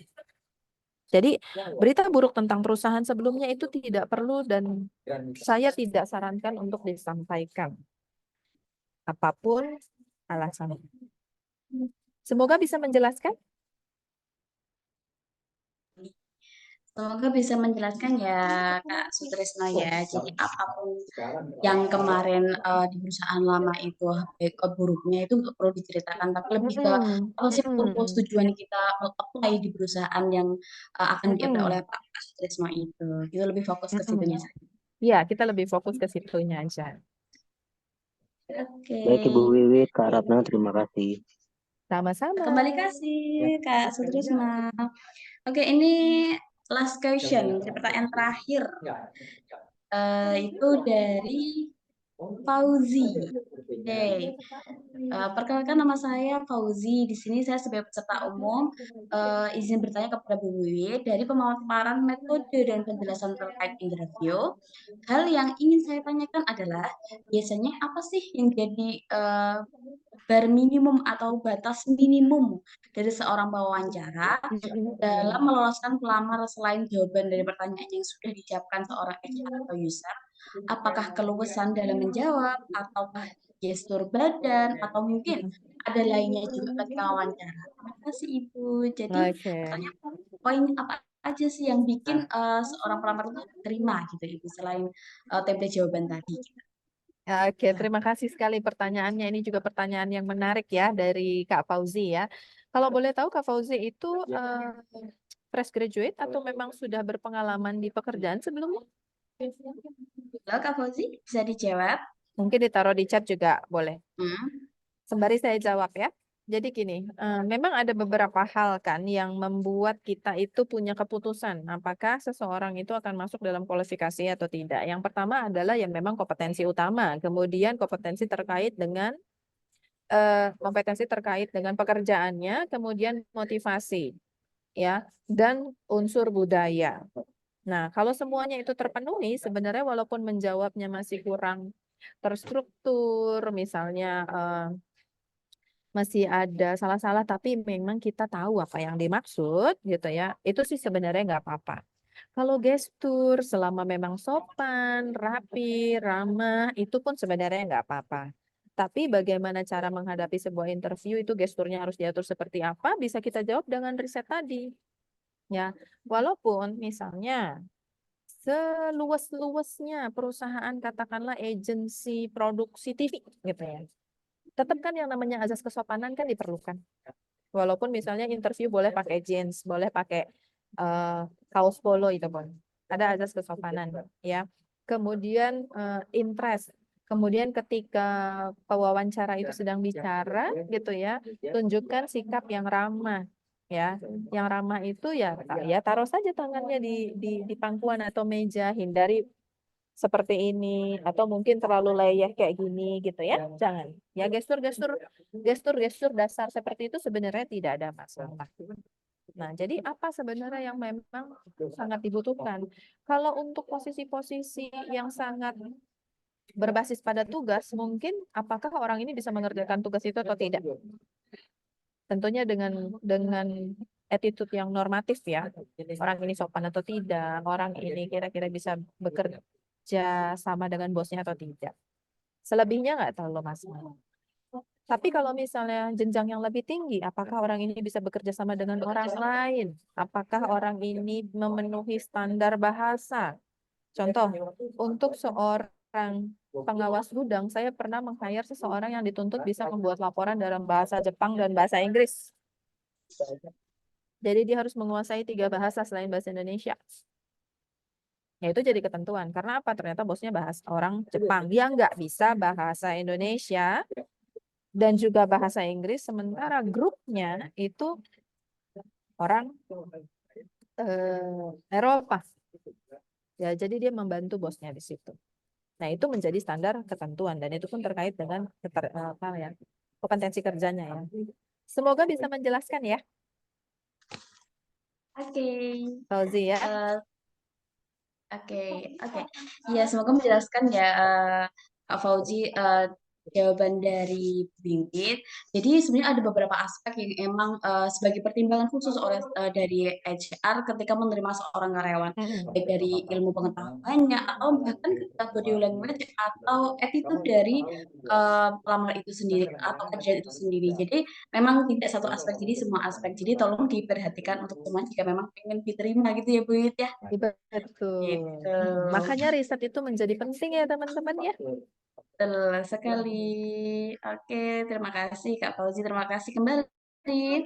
Oke, ini nggak kerasa ya, Bu Wit udah jam 4 sore. Tadi Bu Wit sempat menjanjikan ya Bu ya, Betul. ada room khusus untuk review TV bagi satu orang dan satu orang lagi mendapat gift khusus, betul Bu Wiwit? Betul.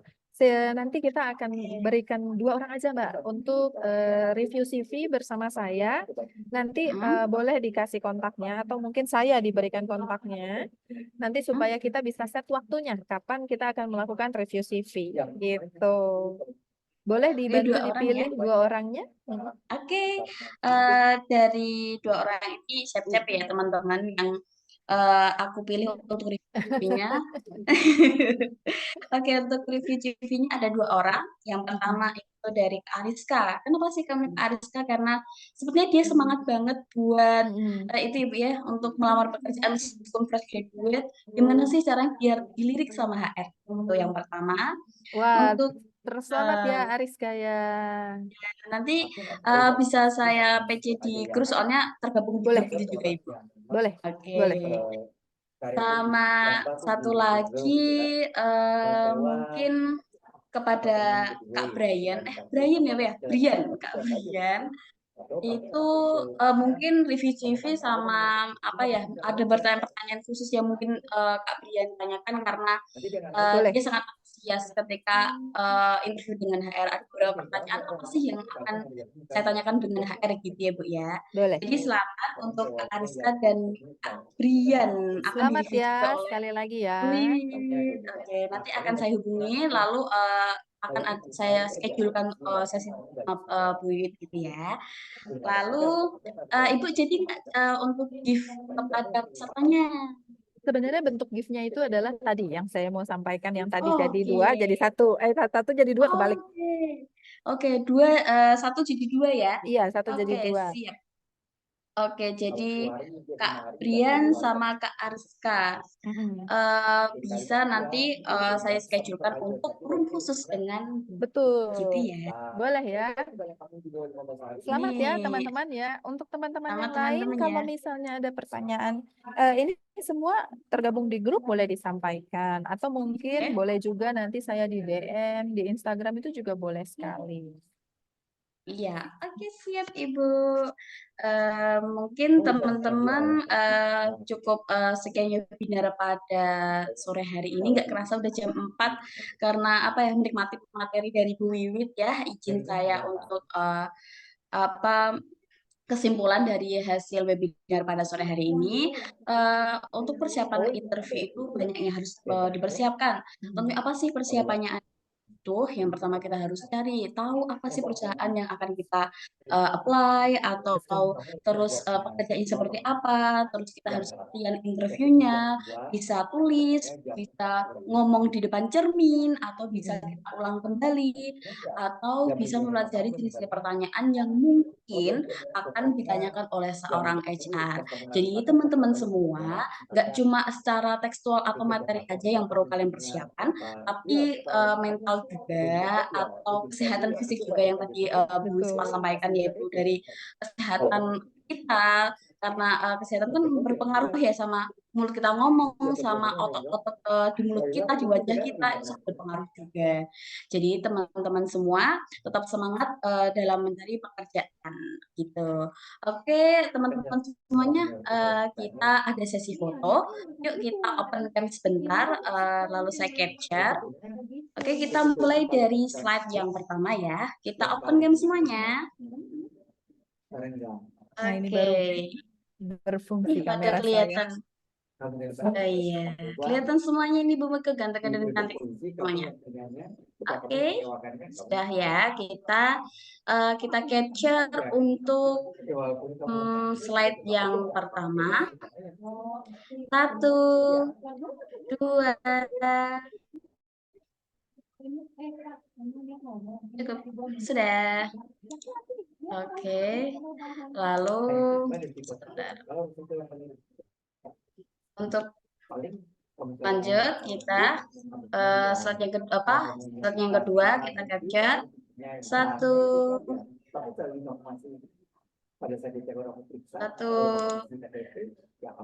2. Oke.